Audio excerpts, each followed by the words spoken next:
You're listening to Podcast PXN, a video game podcast delivering player experience news. Let's go!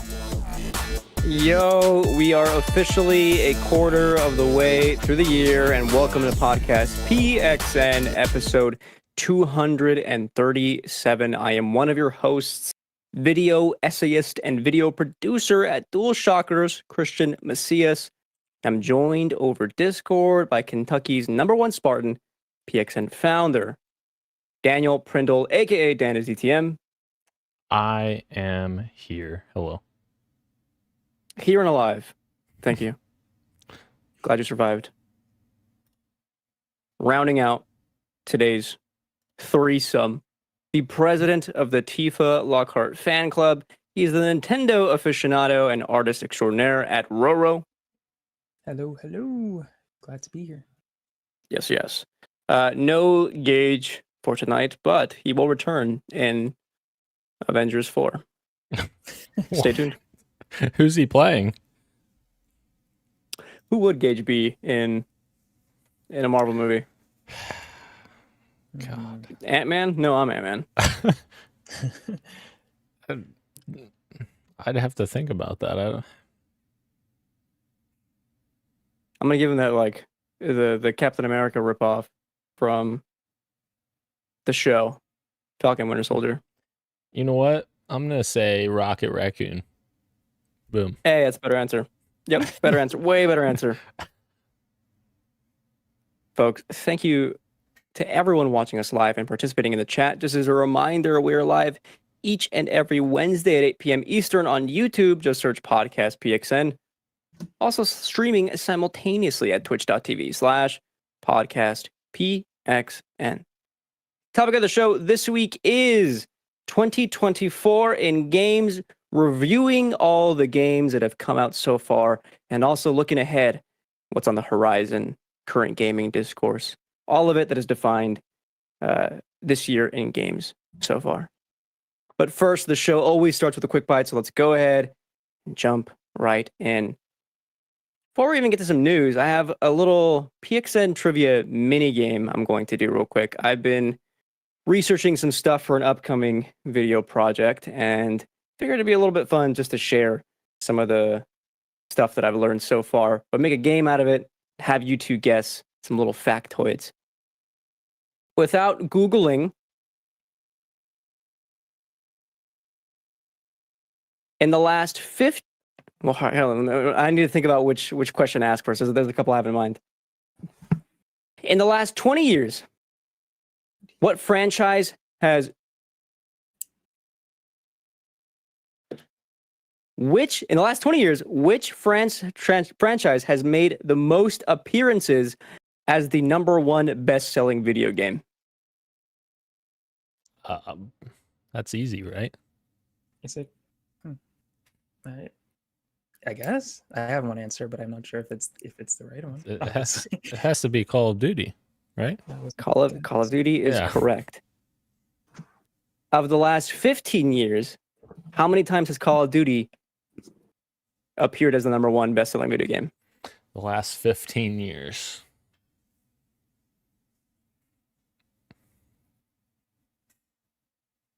I'll give you guys a moment. I'm going to say 12. I'm going to say 11.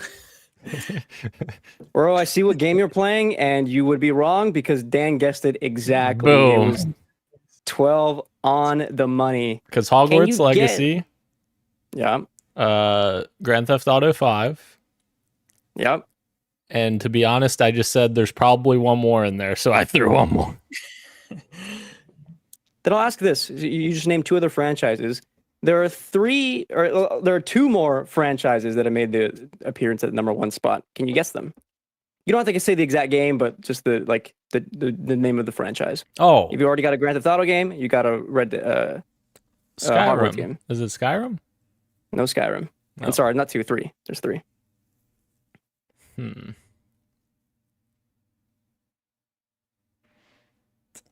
What else? Franchises What else that have been top selling. That's the question. Yeah, the #1 best selling. More best selling. a game in this franchise is the number one best-selling game of their respective year. Has one of these games came out in the last 3 years? Yeah. Oh, 3. No. Okay. You got that with Hogwarts. We're playing 20 questions now. Animal Crossing. Animal Crossing is not one of them. Oh, is it Mario Kart? No Nintendo game at all. Okay. Is it a sports game? They're getting closer. Oh. That's one. That'll be one. Is it Madden? It is Madden. That is one franchise that frequents the list. FIFA. Nope. No more sports games. Oh.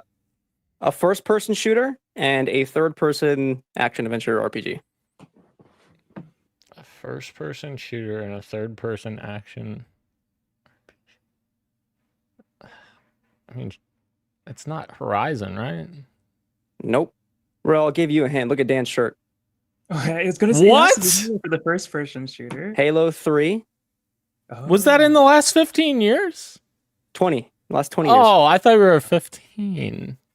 That was for the last question. Last one. Okay. There's one more Alright. game. One more game. Third-person action-adventure game. Has come out in the last 5 years. Give you that one. Give you that extra little hint. Red Dead Redemption 2? That is it. Yeah. Mhm. Okay. And the final question I have for you. When is the last time a game not in a franchise or series, an original game, has made it the number one spot of the best-selling video game? Wait, say that Bonus again? points if you guess what game. When was the last year a non-franchise, non-series title was the number one best-selling video game? Bonus points if you know the game.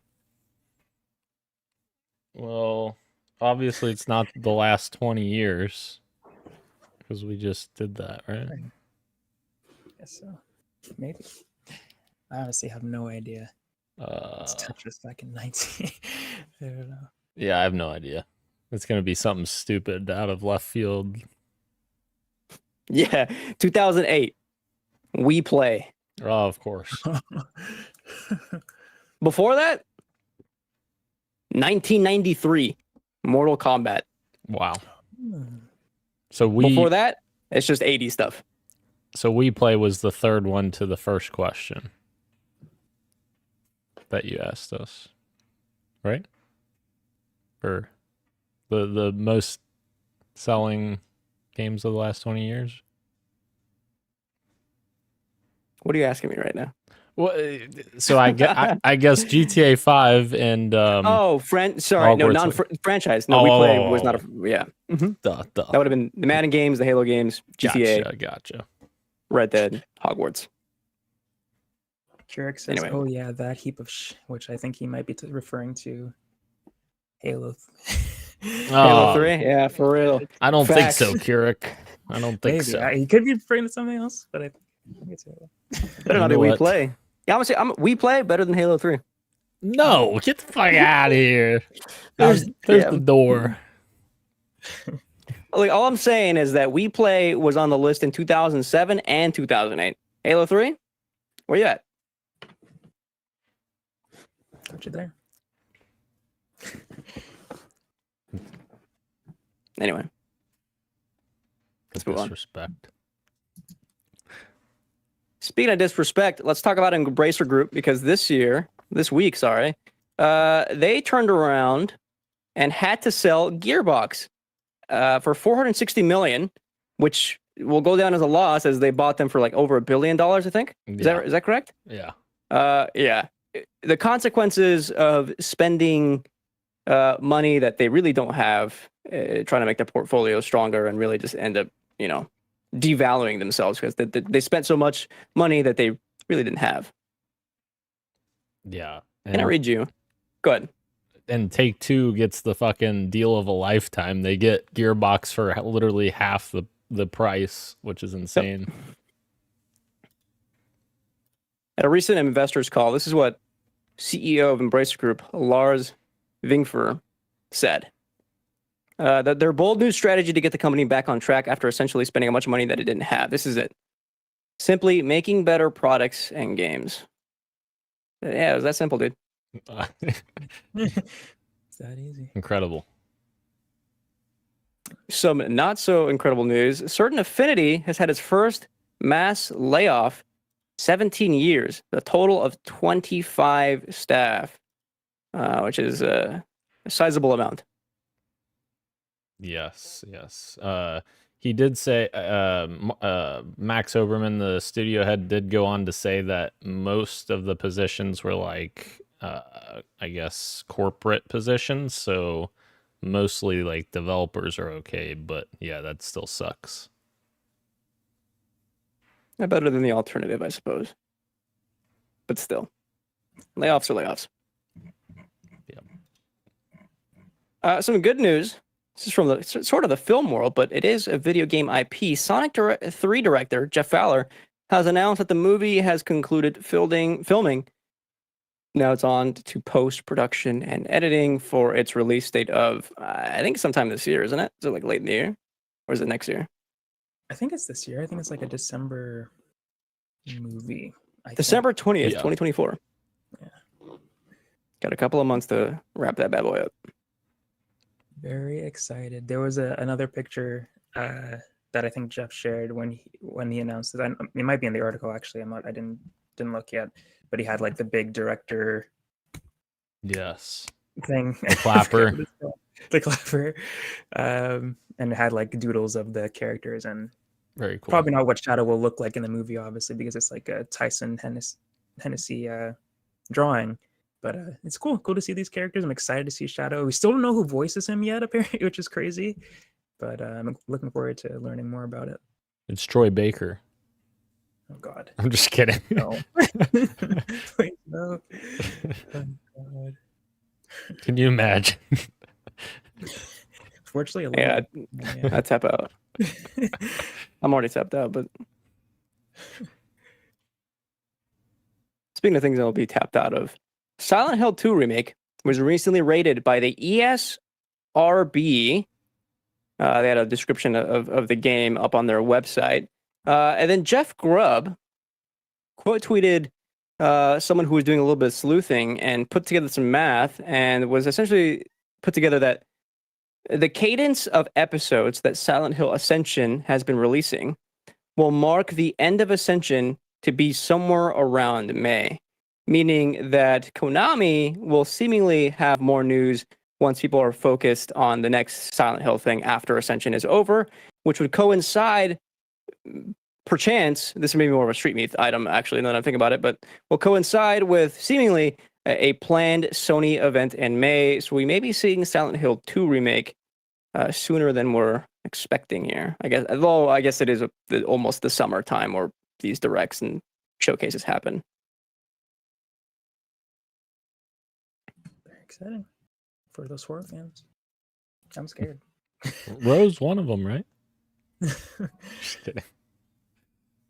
It is going to be awesome to see how much this game gets lambasted online, I think, because Bloober Team, not the best at handling psychological horror with care or insight. So we'll see how it goes. Next quick bite. R.I.P. What's his name? Jim Ryan. Jim Ryan. His name is already out of my mind. Long live interim Sony president Hiroki Totoki. He's officially begun his role as interim CEO of PlayStation as of a couple days ago, as of April 1st. So not long.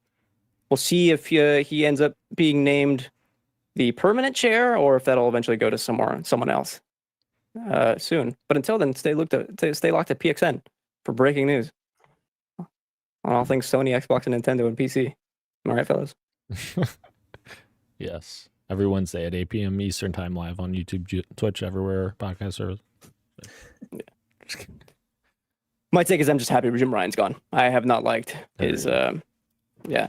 Actually, there's one more thing I saw today that I need to discuss or to include after we finish discussing this. And Dan might have more to say. Xbox has reportedly begun working on an AI chatbot. I mean, we knew this was a thing. I think Dan had like experience with a chatbot maybe that was through like Microsoft, actually, like our Windows account, not specifically Xbox. But now it seems like that is going to be taking over box support as well. Any thoughts on that, Daniel? Yeah, incredibly sad because I think I've said it before that during the Xbox 360 days, Microsoft or Xbox had literally the best support out there. Like it was always fantastic, always real people you're talking to, and it has gone downhill horribly. Like it is awful now, and this will probably just make it worse. So yeah, and me dealing with my whole issue where my account was suspended last year for literally no reason. That was a nightmare. It was absolute nightmare. No, that was last year. I think it was like 2 or 3 years ago at this point. No, it might have been. I lose track of time quick. Oh, I put these all under housekeeping. They should have been under quick bites. Why did I do that? What a weird thing for me to do. What a weird setup then, because I have more quick bite items actually. Apparently. Hell yeah. That's Anyway. what we love to see right there.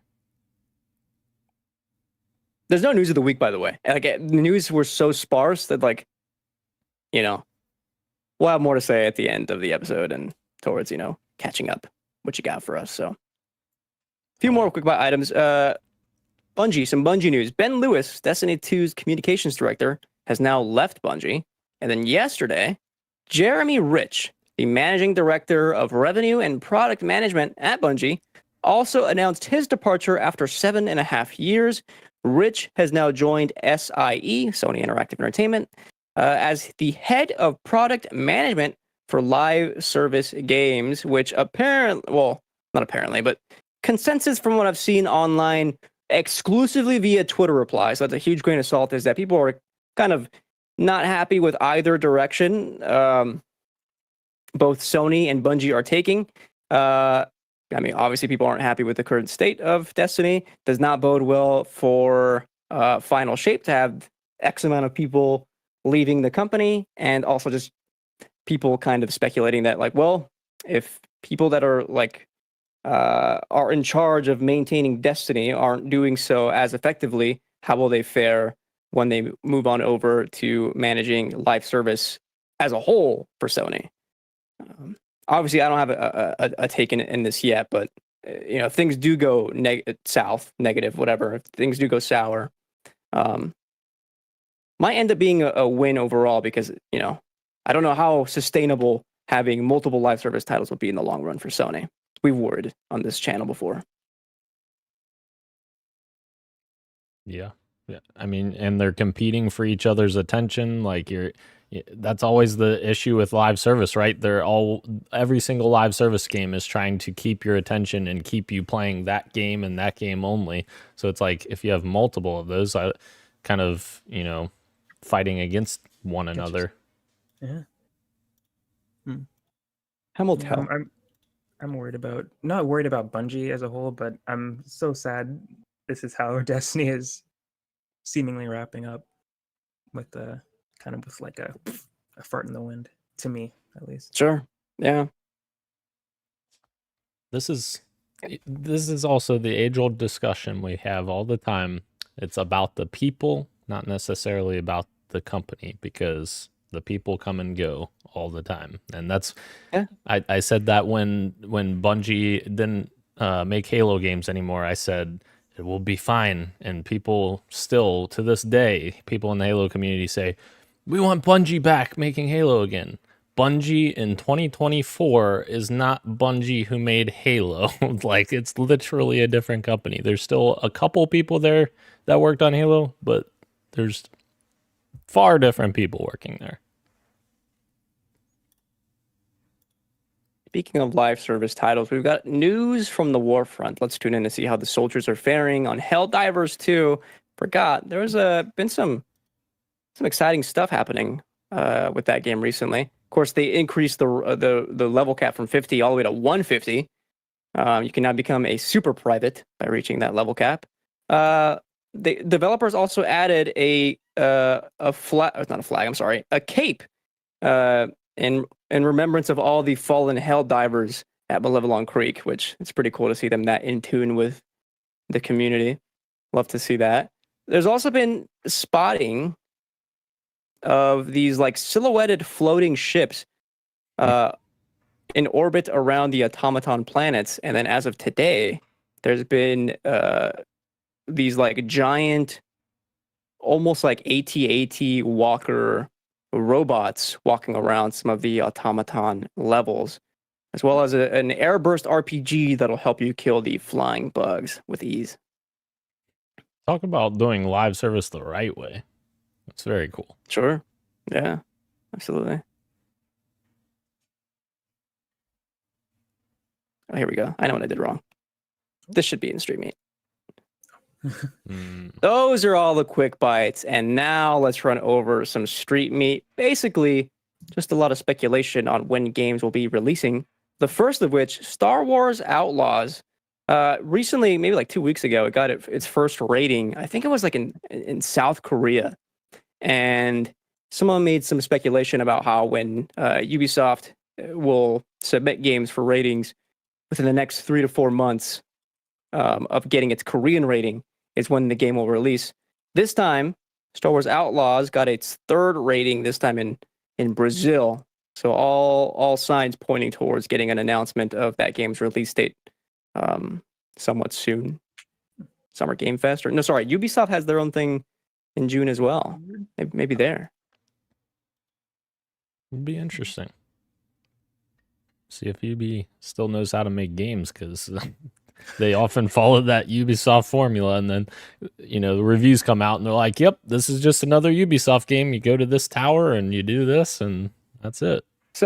So I think last week or maybe 2 weeks ago we talked about. Well, it was the same time it got its rating.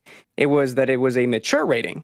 And we were like, oh, well, maybe this game will do something interesting with its narrative, or something that's, a bit more nuanced, something that's a bit more exciting outside of the realm of what the Ubisoft norm is. Turns out the mature rating, as we've learned today with Brazil's rating, is for like an in-game mini game that is essentially like gambling. And so all signs pointing at that mature rating being because they have in-game gambling, not for anything else.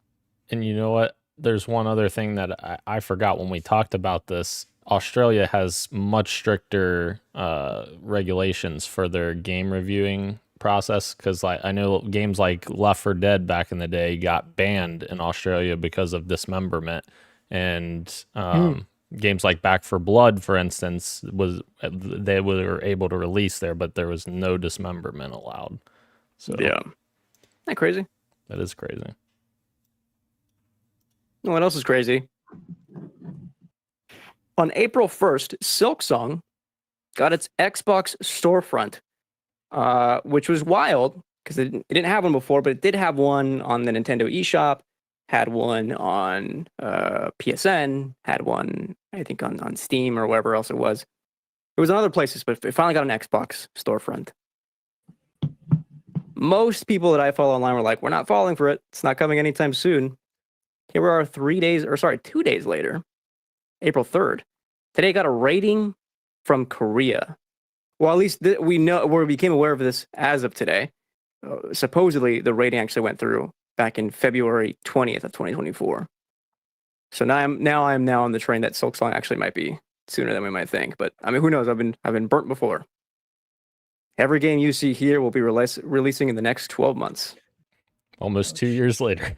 Here we are. Oh boy. I really hope it's real this time. I'll be there. Does this get stealth dropped during one of these events in the summer? It is like I said in the Twitter DMs. If they are it won't show up at Sony's thing. But at whatever Xbox does or the Summer Game Fest, it will show up at one of those, and it'll either get released that day or within the next 7 days. Do they make a lighthearted joke on stage or during the presentation? It's not on stage anymore. About how it was supposed to release 2 years ago, or within the last 2 years. Would they do that? You think? I don't know. Whenever it drops, I'll be ready for it. I will make time for it. Although that would fucking suck, because if it is June, that's also Elden Ring DLC month, so I'd be screwed. Did you hear about or maybe you guys talked about it last week, the Final Fantasy Oh, yeah. 14 Direct Series? Like, I'll give you guys 1 Yoshi week to play P? that DLC. Yeah. And then play our DLC. He wanted to play it too. He's excited too. I get it. Last street meet from Insider Gaming. The developers of Dead Cells, forget their who developed that game? I'm not sure. That's us. Oh. Evil Empire. Evil Empire, laughing all the way to the bank. Evil Empire is supposedly releasing a new Prince of Persia game in Steam Early Access, maybe this year, and it will be a live service roguelite with constant community feedback, influencing what they add into the game and how it shapes out. So I guess not live service. That's just early access, but still, it would be a roguelite title. You guys are the roguelite experts. I mean, I am, but I don't know if this excites me. Is it a live service part? No, I think it's. I mean, so I just said that. I don't know if it's actually live service or not, but it's like I saw what was it UB Montreal, what they did with the Metroidvania format of Prince of Persia Hidden Lost Crown. Mm-hmm. And like that was cool in concept, and playing it it felt a little bit underwhelming. I have more faith. I mean, Dead Cells is like one of the like greatest roguelike games. So I have more faith that they could do it right, but in early, I don't know.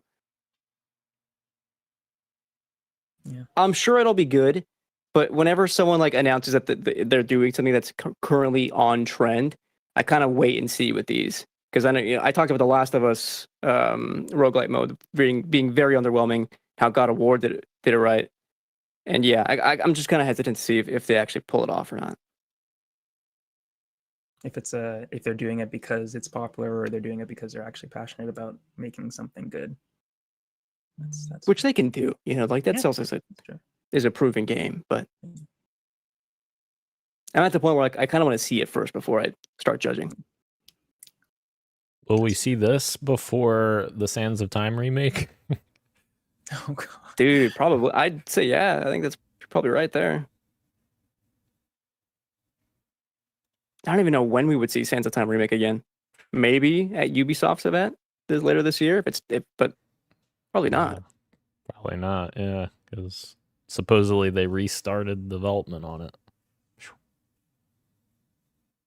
Maybe at the earliest, it would be like a Game Awards like teaser. Anyway. No news of the week this week, so we're skipping straight into our fantasy draft check-in. Of course, Ro had picked up a little indie title called Pepper Grinder. Last week, Dan had announced that it had tentative points, but they weren't locked in. They are now locked in. The Open Critics score, I think, was 79, which means Ro would get 9 points to his total. I'll take it. I was afraid I wasn't gonna get any. This man's already got 88 fucking points. Insane. Uh-oh. I also made a potentially bad counter pick, but maybe recently. Not. I counter picked Call of Duty 2024. Oh yeah, we talked about that last week, and we all agreed it was not the smartest. Yeah. We'll see. We'll see though. Yeah. It probably was. Maybe I did that to keep the competition fair. I'll say that. Oh, shut up, dude. Yeah, did it on purpose to let us catch up a little bit. Yeah. And Rose already talking shit. I do love that all the games that are being counterpicked are just straight from Gage's list, though. That's just funny to see. Yeah. You got to pick some now from his list. I'm maybe. I'm undecided what I'll do. I have to do something soon. We'll see. All right. Let's catch up with what we're up to. Daniel, what you got for us this week? Yes. All I've got is Halo Infinite. I suck again. However, I will say I've been keeping tabs on this a little bit. The new operation just dropped yesterday, and since they've went away from seasons now, and they're just doing operations, I've been keeping tabs on the store items because they no longer have the big battle pass with 100 tiers anymore, obviously, or I guess it was 50 tiers. But the store in Halo Infinite is increasingly concerning to me because of the prices and the bundles that they are selling. Every single thing that they're selling anymore is in a bundle, and there's so the new operation dropped yesterday. There's literally 8 or 9 new bundles on the store, with each of them costing $20 to $25 each, which is fucking insane. You can go on Steam right now and buy the Master Chief Collection, which has 6 games in one with hundreds of multiplayer maps and 6 full campaigns for less than $20, on sale. So that is increasingly concerning to me, and I do not like that trend continuing. I think it's going to continue, unfortunately, because as the time goes on and the game, slowly goes off into the sunset for whatever's next, I think that's gonna unfortunately keep being the norm. Unfortunately, it's just insane to me because the amount of content we've gotten through the store since the seasons have ended and operations have begun literally could have filled 2 battle passes.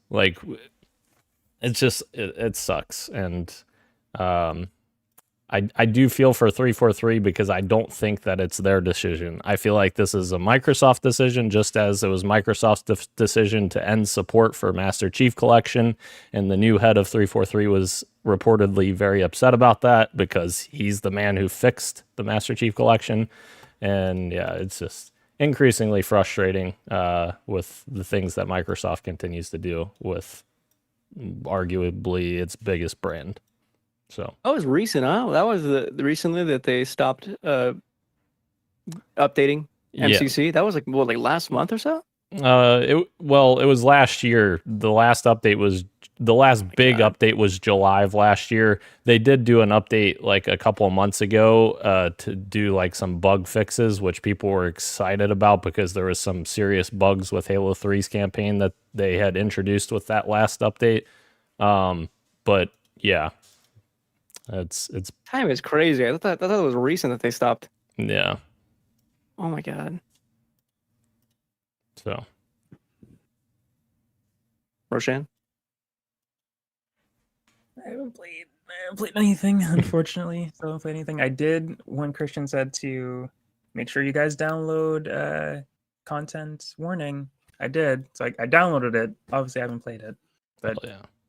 I have it just in case, but yeah, I haven't played Open Roads. Oh yeah, that was on Game Pass. Yeah, I'll get to it eventually, hopefully. But yeah, I haven't played anything. There's a video that I want to do in the future that will require me to play a game, so that I'll hopefully be able to say that I played something if I force myself to play something. My God, yeah, but nothing yet. Bro, I just want you to ask which one of these 2 gentlemen, Christian or Gage, mimicked you last week. When it came to your segment, one of them mimicked you and did the whole, I haven't played anything. I think I'm gonna guess it was Gage. It was Christian? What the fuck? Was his imitation at least good? Was a good imitation? I don't know. I don't know about it. I wouldn't be mad if it was a good imitation. No, it was probably just whatever. But I think it was what I said rather than how I said it. That was funny. Okay. Yeah. I've got nothing. That was good. Oh god. I got a lot. I've been playing almost too many stuff. I beat Final Fantasy VII Rebirth. 60 something hours. I won't say much about it just because I've already talked about it enough, but special game.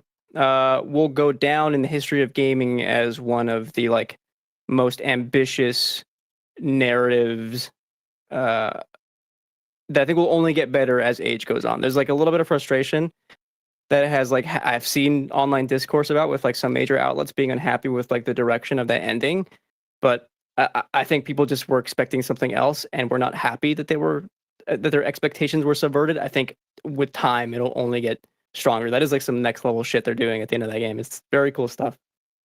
I also downloaded a difficult game about climbing.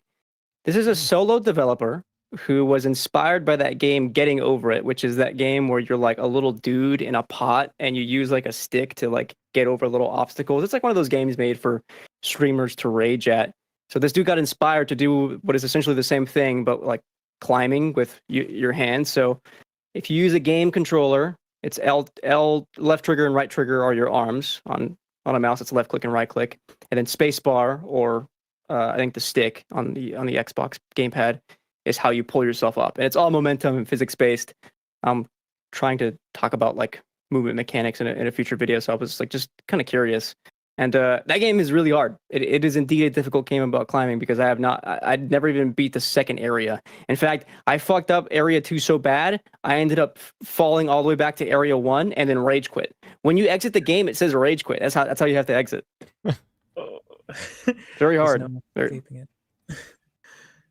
I also, the day it was released publicly, I downloaded and played through the Stellar Blade demo.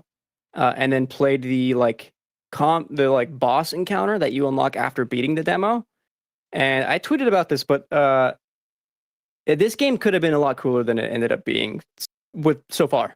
I think making the game into a Souls-like was not the right call. Eve moves very slow. Combat is like it's weird that they call the game inspired by Sekiro when like the pace of it is not very fast at all. You have to like really get deep into the skill tree to do that.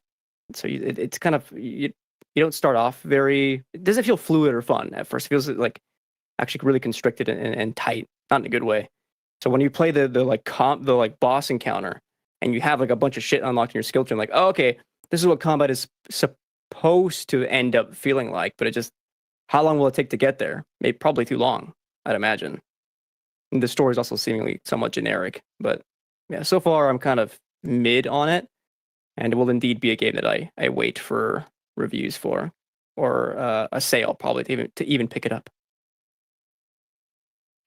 I also picked up some shovelware. I tweeted about this game. I hyperlinked it because you really should see what this game is. Potato Sack Racing Simulator 2024. They're doing something avant-garde with this on purpose. Like it is shitty on purpose. But like it is actually like real shitty to play. It was almost annoying to play, and I ended up after like 10 minutes being like, "Yeah, I've seen enough." I don't know what. I was intrigued by the thumbnail or whatever, the cover image of this game, and I'm good. And then I also picked up Dragon's Dogma 2 and got really into it. And whoa. Rather than talk about that game at length, I want to just tell you 3 or 4 little scenarios that are all just emergent gameplay moments that happened to me from my first few hours. The first is like pawns are cool. Pawns are the like little hireable NPCs that follow you around when you go on quests and stuff. And I was on a trail on my way to like one of the main towns at the beginning of the game, and there's like a cave-in on the side of a mountain, and I can see that I can get through, but I don't know how to get through. And my pawn goes, like, "Oh, I've got you, master. Step back." And I hit him with like the go command, and he destroys the cave-in, and like a little like cave reveals itself. So I walk through, and I end up like on top of this hill with like a statue that you can pray at, and there's like a little token. A little like collectible thing that you can turn in at an inn to get rewards. And my NPC goes like, "Wow, like what a gorgeous view. Like I would like to sit here and soak it in if my master allows it." And I was like, you know what, dude, you're right. And so I stopped and stared, and like I would have missed this. I would have just kept going if this fucking NPC didn't just like help me out and give me just a moment to reflect on like this beautiful skybox of like the sun setting on this fantasy world and just sit there for a moment. It was very cool. There was another moment that I mean, there's plenty, but the one of me playing last night, which was pretty awesome, was I was on my way to a quest with this elf that I met in town, and on my way there, there's like a pile of shit in the road, and it's huge, like it is like bigger than me. And I'm like, okay, well there's a beast nearby somewhere, so I'm like looking around for it because I don't want to get like caught off guard or like ambushed. I can't find him. So I end up just going back up the road. There's a small hill. I'm just following up the hill. And I see like, oh, there's a campsite nearby. I've been walking towards my quest for so long and fighting so many things that like I should camp for the night, rest till morning, and have my whole party be back to full health. And as I approach the campsite, the fucking beast that shit on the road, like, was hiding behind like a rock formation and broke through. So now I'm like fighting for my life just to get to this campsite. And it's cool shit like that is happening pretty much constantly. That is in between the quests themselves. That is I think what makes this game truly something special and worthy of like current gaming zeitgeist. Cool stuff. Gage is shedding tears right now hearing this. Yeah, giving this game its like proper chance has really helped me out. I've seen some discourse online about like the game being like friction because it's like a lot harder. Hold on, I'll stop right there. We're gonna get into that. I think topic of the show, okay. Which is right now. Well, wait before you do that. Keurig in the chat. Please. Keurig in the chat wants to tell us what he's playing. He's playing Another Code Recollection on the Switch on the Steam Deck. Ooh, Wait. cool. Oh, on the Steam Deck, he's calling the Switch. And in a bad move, I managed to start both Xenoblade Chronicles and Dragon Quest XI all in the same week. 2 100+ hour games. Fuck my life, he says. Those are lengthy games. About Another Code, Keurig. That's the DS remake, I think. That looked interesting. But yeah, what were you thinking with the other two games? Jesus. At the same time, no less, right? Let's get into the topic of the show. Let's review 2024 in games so far. I think the obvious place for us to start so far, or thus far, this episode, this discussion, is what games have released. Now, granted, this is going to be harder. Roshan just continues to be anti-game. I hate games. And Daniel has played like one 2024 game. I played a couple, maybe. Maybe. Oh, Jesus. Something like that. But still, I still think we can have somewhat of a healthy discussion about what games have released so far and how the rest of the year will fare. I'm gonna read you a list of the biggest games that have released from January all the way through March, and we can talk about any of them at any point. Prince of Persia: The Lost Crown was the first biggest game of the year. And many people claimed it as a game of the year contender, a big surprise for a game so early in the year. That same month, we also got Like a Dragon: Infinite Wealth, which is another niche title, but still one that was fairly lauded from fans and critics for it being a special game. Silent Hill: The Short Message was a free short game that released online. You can sit through it with about 2 to 3 hours, beat it, which I did. It's not very good. Persona 3 Reload in February. Lengthy remake of an older game, but still one that had a very nice new coat of paint put on. Helldivers 2. Yeah. Still, it's something. Helldivers 2 also released this year, and it's still has its grips in live service gaming, I would say, so far. We also had a couple of games on the Switch, like Mario versus Donkey Kong, getting its was it a remake or was it a new title? Remake, right? Yeah. Or remaster? Pacific Drive. Oh. I can't remember. Yeah. I mean, that's not one I played. Yeah. Pacific Drive, the first-person survival game. You drive your car around a roadside picnic inspired hellscape world. Open Roads, the game Road doesn't want to play. Sons of the Forest got its 1.0 released in February, and I still have it downloaded, ready to go whenever. Balatro, actual indie darling game of the year, will probably be just as big as Vampire Survivors by the time December rolls around, if not bigger. Final Fantasy VII Rebirth, of course, came and went, but still in a lot of... It's a long game. People are still talking about that game on Twitter. People are still not done with it. Princess Peach Showtime just came out, and that got some pretty good reviews. Dragon's Dogma 2, of course. Pepper Grinder. And I just wrote down a difficult game about climbing. How are you guys feeling about possible Game of the Year contenders so far from this list? How are you guys feeling on 2024 in general, based on this list? Whether or not you've played them or not, just even from afar. How you feeling? Dan's making a face. I don't. Dan's thinking. He's thinking. Yeah, I am thinking. I think in the zeitgeist, I think that, and God help me because Gage is going to murder me here, but I think Dragon's Dogma 2 is getting a lot of love right now, but I don't know if it's going to be in Game of the Year discussion by the end of the year. Like, there's still a lot of games still to come out, and Oh, yeah. I feel like this game is maybe going to get pushed back a little bit in people's on people's lists. Not to say it's a bad game or anything. It obviously is a very good game. But like, I think for me personally, the only one that truly like makes a big wave, and again, I don't know if that means that it's a Game of the Year contender, is Helldivers 2.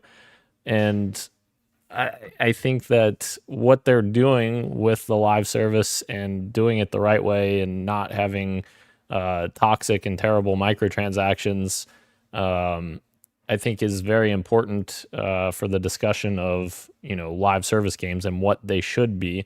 Now, does that make it a Game of the Year contender? I don't know. Like, I think a lot of the ideas they're using in Helldivers 2 are not necessarily new ideas per se, but like they're doing it very well. Like they're executing on it very well. And the game is just a lot of fun to play. Like it's just madness, and yeah, it's difficult. It's really difficult looking back at these 3 months or 4 months and being like, man, are these going to be Game of the Year contenders? I don't know. I don't know. I mean, Final Fantasy, I think for sure will be a very popular one for Game of the Year. Yeah, that is. Yeah, I'm hard pressed to think that like wouldn't even show up at like Jeff's. You know what I mean? Like, true. You kind of have a feeling like what games will be in discussion by the time the Game Awards rolls around and other gaming awards ceremonies. But I think honestly, I think you're right with the Dragon's Dogma 2 stuff. Despite me enjoying the game so much, when I think of what constitutes as like a Game of the Year, I think there are so many games on the horizon that we'll talk about and cover here in a little bit, that like I can feel that one slipping a little bit too. Like it'll have people calling it's Game of the Year, but as far as like wider outlets and the Game Awards goes, I don't know if it has like the cultural cachet to make it all the way to December and still stand against the likes of more powerhouse hitters. Time will tell, but yeah, I think so far I agree with you. I also forgot about Pal World that came out. I mean that's lost like 95% of its player base. True. Which that game, I think we could all agree that game's not a Game of the Year contender. Like, absolutely not. Yeah, absolutely not, dude.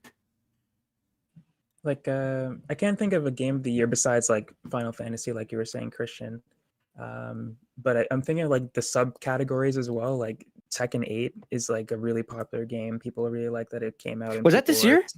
Yeah, I think it was January. I think. Oh, dude, then I forgot Tekken. Oh, well, yeah, that's one. I don't know if that's you. going to be Game of the Year, but that's definitely going to be like on the fighting game category of at the Game Awards and stuff like that. It'll be nominated for best fighting game and best fighting game. probably it. Yeah. Yeah, besides Final Fantasy, for me personally, as someone who hasn't played a lot this year and the last year, it's hard for me to think of a game of the year right now. But from what we do have, Final Fantasy is definitely the one that's sticking out the most at this point. Which Let me give you. So- Go I ahead. was gonna say that's an interesting question. Like, should a game like be excluded from game of the year conversation because of like like we've traditionally don't ever see fighting games or sports games or racing games like. Should we like start to like take those types of games more seriously for consideration for game of the year? Because I feel like a lot of the time people just kind of like, oh, well, it's this. It's just a fighting game. Like, nah, it's not game of the year. I don't see why not. We should No. actually. A game is a game, in my opinion. It's fair. But if it's that good, then yeah, why not? Did Mortal Kombat 1 do that? Or no? Am I crazy? I think maybe I'm crazy. That's the 2023 fighting game, right? The one, or maybe I think of a different one. The one with the yellow background that was super yellow. That's 11. No, Mortal Kombat 11. Yeah, Did that didn't make it to Game of the Year? I don't think so. No, Okay, I don't know why I thought in my head that like that was the one that did it. probably because they probably had like a game of the year edition, even though Okay. how they do that Didn't shit. actually get nominated. That might be it. Yeah. It did win Yeah. best fighting that. game. It did win Oh. best fighting game that year. But you see how they get relegated to other respective categories as opposed to Right. Game of the Year. the main category. Yeah. To Interesting. put into perspective how 2024 compares to 2023, here's some of the bigger games that came out at the beginning of last year. TMNT Shredder's Revenge, which we played together online, and I think we had a lot of fun playing.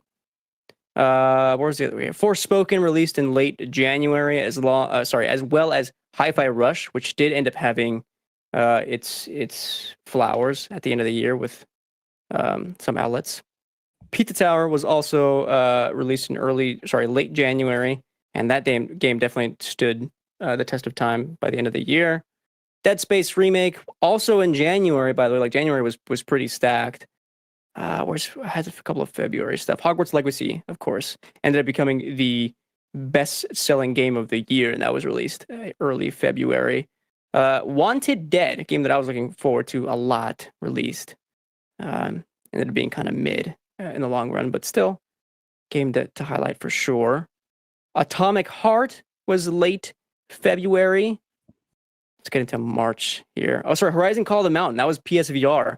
It's so far the only first-party title PlayStation has released.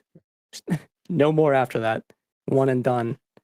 March is a bit quieter. We had Wolong Fallen Dynasty come out as Team Ninja.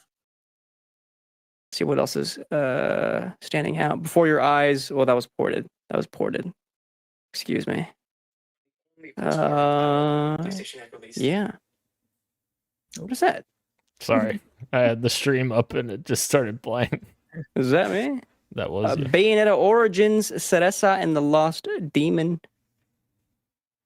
Yeah, not much here in March from 2023. RE4 Remake. Excuse me. RE4 Remake. Yeah, when I'm looking at the list side by side, I would go so far as to say 2024 has been more stacked than what we're usually used to. Like, sure, Dan has said that in the long run, maybe some of these games that we're already talking about won't be in discussion at the end of the year. But as of right now, it feels like we're in a little bit of a early year video game release renaissance. I mean, last year was like, by the time we were in summer, it's like, is this one of the best years in gaming ever? Here we are, just a couple of months in 2024, and already we've got titles that are standing toe-to-toe against the likes of 2023. So far, I think this is a pretty good year. Pretty solid year. Yeah. I would say last year was better for me personally, but like by the end, sure. Yeah. Yeah. The rest of the year is kind of a question mark, though. We've got Stellar Blade coming out the end of this month. Hellblade is releasing in May 21st. I'm also missing some stuff in my calendar, so I'm going to pull up a games calendar for 2024 just to have some more stuff in here. We have Shadow of the Erd Tree coming in June. Black Myth Wukong in August. Stalker 2 supposedly releasing in September. Beyond that, it's sort of a question mark as what games will eventually release. I mean, we got rumors that there's going to be the speculation, that Sony Santa Monica is preparing to show off their IP, the Cory Barlog sci-fi IP. So whether or not that even makes it this year is a question mark, but at least we'll see it. Avowed. Avowed is this year. Thank you. Indiana Jones and the Great Circle. Does that get a release date? 2024. It doesn't have a date yet. Okay. Yeah. Thank you. I mean, if we're going that route, then so does Light No Fire. Yes. That has a release date. No Rest for the Wicked is also on the horizon, which I should write down. Yeah. Early access soon, right? Silksong, I think 2024 early access might also be Hades 2, which will be massive. 9 Souls, May 29th. Destiny 2, The Final Shape. Yeah. Giant DLC, beginning of June. Oh, dude, Super Monkey Ball Banana Rumble coming to Switch June 25th. How could we forget? Frostpunk 2, July 25th. I think Gage has it on their Fantasy Critic. Yeah. Oh, Star Wars. Talked about that earlier in the show. Star Wars Outlaws is slated for this year. I think the rest of the year is a massive question mark. Microsoft Flight Simulator 2024. That's going to be game of the year. I mean, that game, I don't know about that, but like those games do review well, and it will be good. I saw footage of the Dune Ornithopter mission in Flight Simulator, and it looked fucking awesome. That was really cool. Very cool. Zenless Zone Zero. Zenless Zone Zero is coming as well. Yeah, that's correct. So it was replaced supposedly, but I mean we've heard little. Yeah, I think as of right now, if we're judging 2024 right now, I don't know if it's beating the allegations of it being a better year than 2023. There's still so much up in the air, but that's kind of the nature of games. Same thing with movies. Like, we'll know some of the bigger blockbusters, but you know, it's the smaller mid-budget movies that will end up making the rest of the year like truly stand out. Games are different though because they take so long to make and release sometimes that it's like, okay, well, if there's no giant first-party games on the calendar, we're probably not getting any by the end of the year. So really, it's what our third-party games going to show up with through the rest of the calendar. And yeah, so far we don't know. Maybe by June we'll have a better idea of how the rest of the year will stack up. Maybe Skate 4 finally releases. Assassin's Creed Red maybe as well, because I think it's supposed to be out before the end of their fiscal year. But is that right? Yeah, but I do wonder, like, you know, with the looming, and as we get closer, the looming release date of Grand Theft Auto 6, if that does come like early next year, if some people say, well, let's try to get our game out sooner, like if they were planning to release early next year and instead try to push up to like November, December this year, that'll be interesting. I don't know, man. If I'm a developer, I'd rather go later than before. I agree. Cut myself free. Yeah. But if you're in the shoes of the publisher who love money and you're getting close to the fiscal year, they may be like, you would want to go earlier. Yeah, that's fair. Duh. How could I forget one of the biggest titles coming out this year? Of course, Call of Duty releasing with a 3-year dev cycle from Treyarch. Will Call of Duty be back? I mean, it's never really gone anywhere, but will it be back is a giant question. Is it 3 or a 4 year? 4 years, right? Since Cold War. Is it 4? Yeah, I think since Cold War was their game.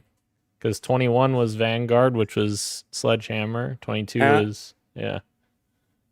You're right.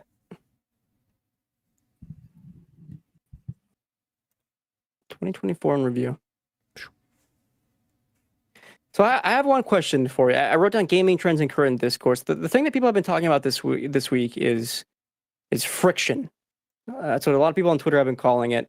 Paul Tassi at Forbes wrote an extensive article about the design of Dragon's Dogma 2, calling it Dragon's Dogma 2 hates its players, but in a fun way. And I'll also throw in Helldivers and how that game kind of throws you into the fire as you get into the later stages of any of the planets. Like that is it's a niche game. It's an intense game, very focused game. Both of those, I'd say, they're very much designed with purpose. How are you guys feeling in terms of gaming trends? I think if I had to point to anything, I would point to Elden Ring as maybe a bit of a cultural shift where suddenly we're more aware of the kinds of games and how they're designed. Because that one really stood out in comparison to what Ubisoft does, as Dan made his joke about, like, Ubisoft games are generally a copy paste, more or less much of the same across all of their titles. Of course, even games like Horizon Forbidden West and Zero Dawn had like very streamlined mass appeal design made to like just appease a bunch of people. But a lot of these titles like Dragon's Dogma 2 and Helldivers are aimed more hardcore systems, more niche audiences, games that like are tougher to get into, but it's creating an interesting place in games where like you have to approach gaming with a certain level of patience and dedication. And if you just don't have the time for that or don't want to struggle, then you're kind of left maybe either feeling abandoned, like you're not being able to play like the big hot ticket item, or, kind of just waiting for something that will, pique your attention. And maybe there's less of that going on. I don't know.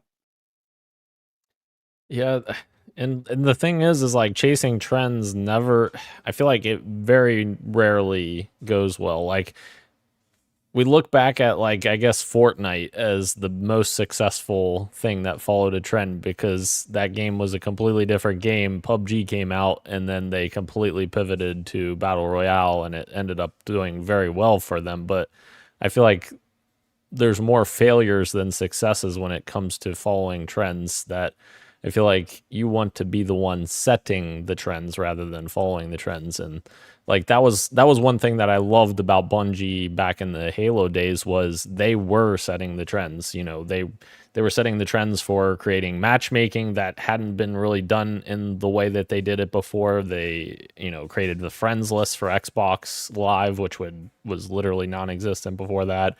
Like there were so many things that they started, and like I feel like that's what companies need to do, or developers need to do more of nowadays, is like what should be the next trend or like the next cool feature that will have people talking about and being excited about, because like that's what drives interest in your games, I feel like. Yeah, but even still, it's still tough to like carve out like a place for you. Like Helldivers got lucky, like that hit all the right nerves at the right time, and it's still sticking around.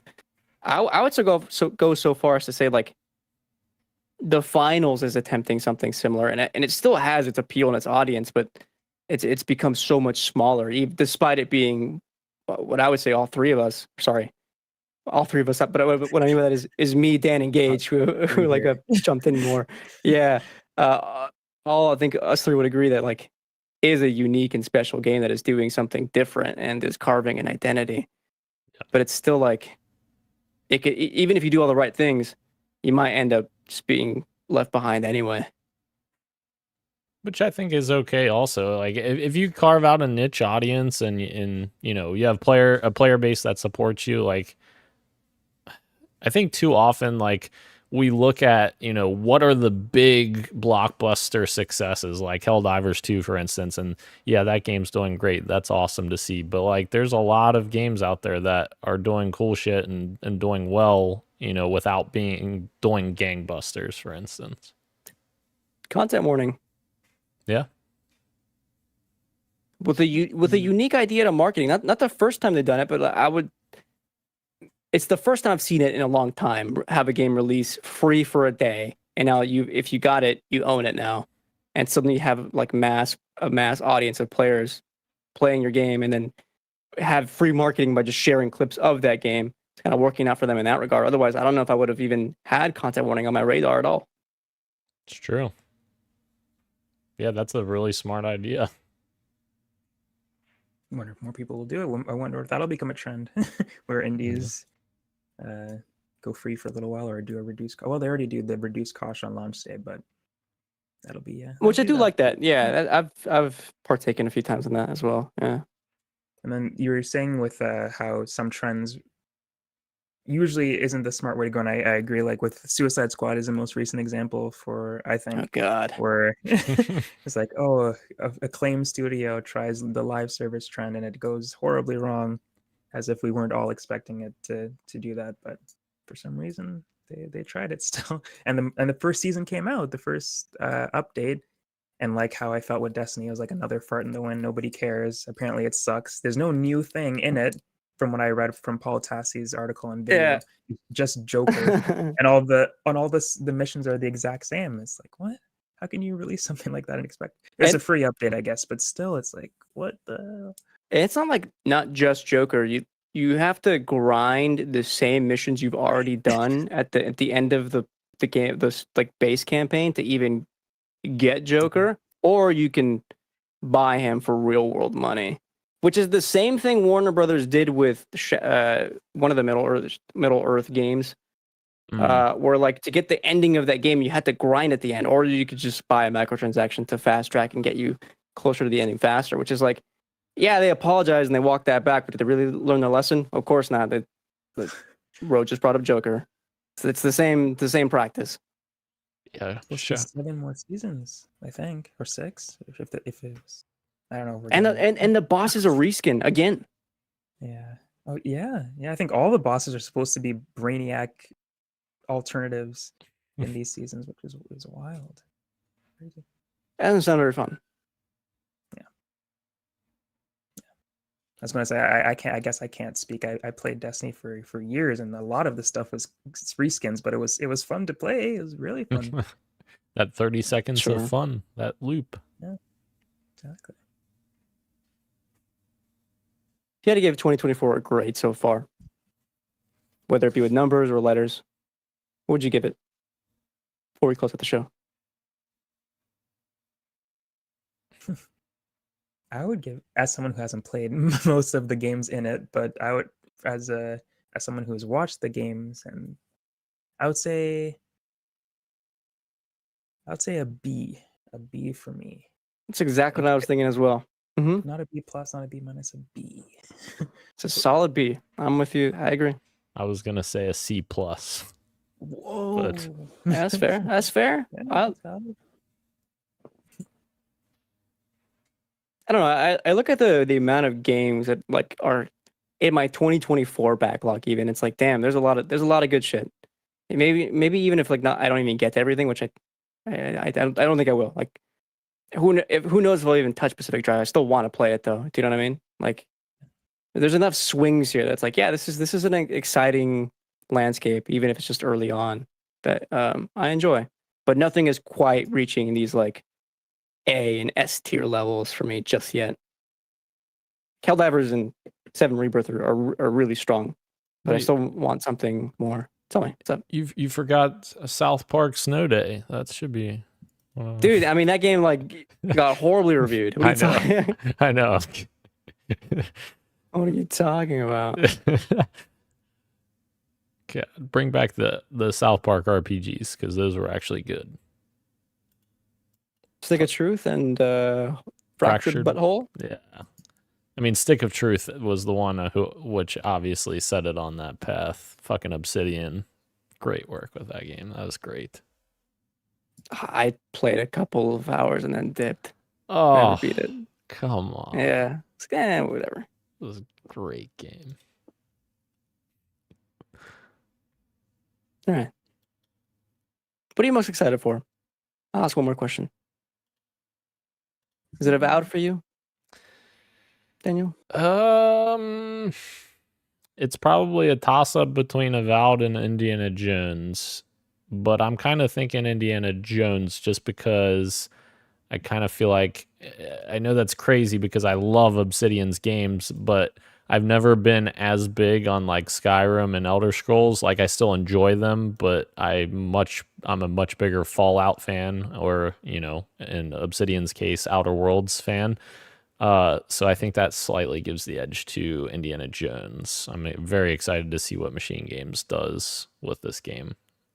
I'm excited. The narrative specifically, because they did a great job with Wolfenstein, I thought.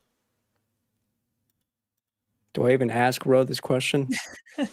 I may not play it, but I mean, it was Final Fantasy VII Rebirth, but now that's past. What I'm looking forward to now is, even though I was talking shit earlier, I guess maybe I'm more anxious than excited, is for Destiny Final Shape, to see how it all wraps Checks up. out.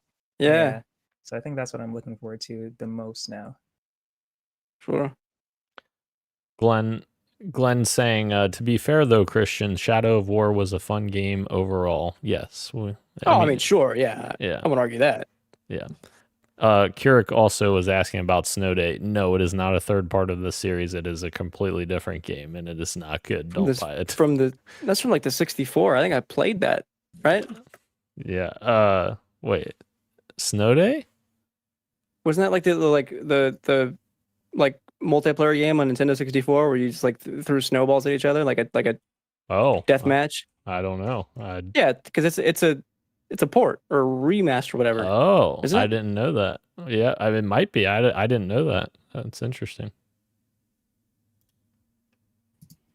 Am I wrong? I have no idea. Let's find out.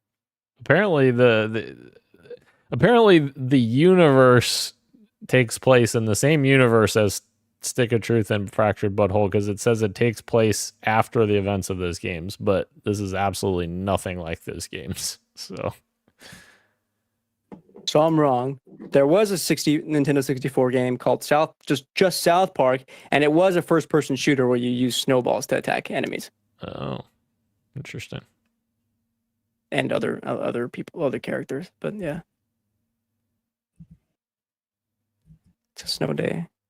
It's its own thing. It's reviewed really poorly. Jesus. Yeah. Anyway. All right. Thank you again to everyone joining us live on YouTube and Twitch, as well as podcast services everywhere, including, but not limited to, Apple Podcasts, Google Podcasts, Spotify, and everywhere else you get your pods. Thank you, Roshan. Thank you, me, Gage. I miss you. That's Daniel, and this has been Podcast PXN, and we are out. Much love and keep on gaming. See ya. Mwah.